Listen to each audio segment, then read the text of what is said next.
Hey, what's up? Oh, what's up? Probably wondering why I'm looking like this, right, wifey? You know, I'm just trying to. I have this presentation for school, and I'm just trying to get in the mindset of my the one that I was assigned to, which was called Sapors.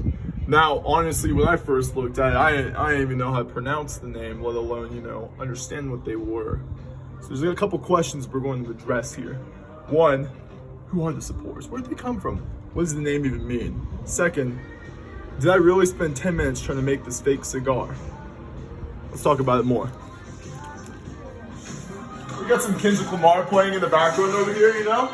You're probably wondering again, why am I playing some Kendrick Lamar? We'll get back to that one as well. Let me take the glasses off, just make it a little more appropriate. Okay. Let's dive into the history of who the Sapors are.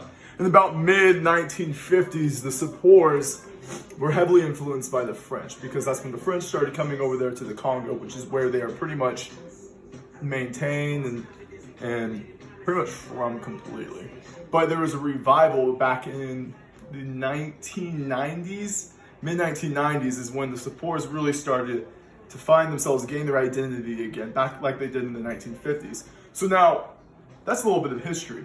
But what are the Sapors? So if we turn around real quick, we can see this Kendrick Lamar video, right? All of the stars. Popular music video made in 2018. You can find this on YouTube. So Kendrick Lamar, he's just kind of representing the style of the Sapors. Sapors, they like to wear the brands. They like to look the look. They like to smoke the cigars. They like to dress in the nines, baby. They're almost like the equivalent of what we consider dapper, but they take that whole identity of dapper and make it them. So, let's keep talking. They are an interesting group of people.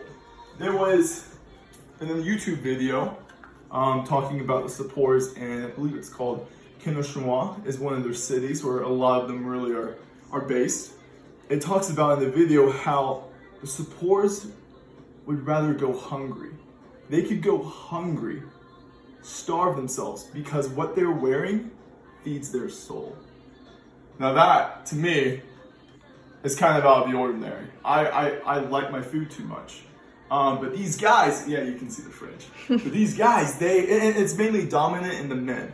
But they love that European influence. They love just trying to spend most of their money actually to get these clothes, to just dress up. And the weather in the Congo, honestly, does not really do them well. I mean, it's pretty hot in the Congo, and these guys are dressed up in suits and black suits walking around. And it's just kind of interesting and all. But, hey, to each their own, right?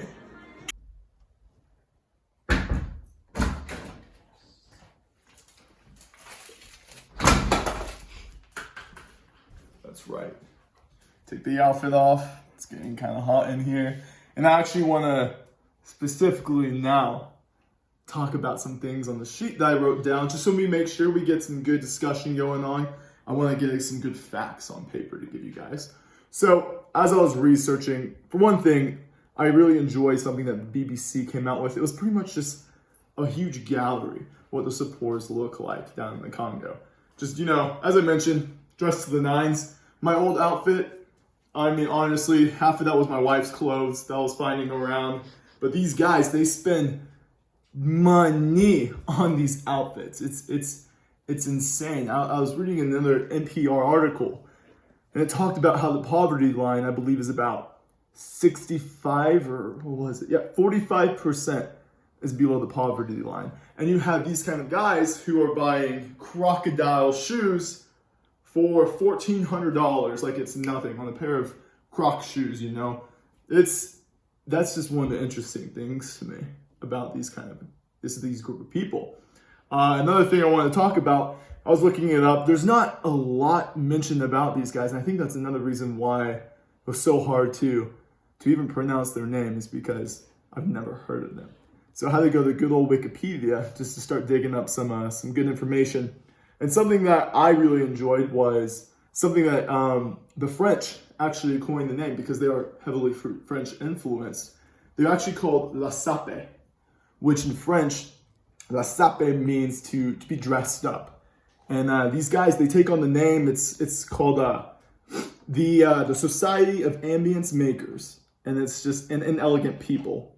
And you know, it's the whole concept that I was mentioning. They dress up, they try to look the best they can, and honestly, I don't really know what that does for society. I think it just looks cool. It just makes them look present. They like that look. It makes them feel good. It makes them happy.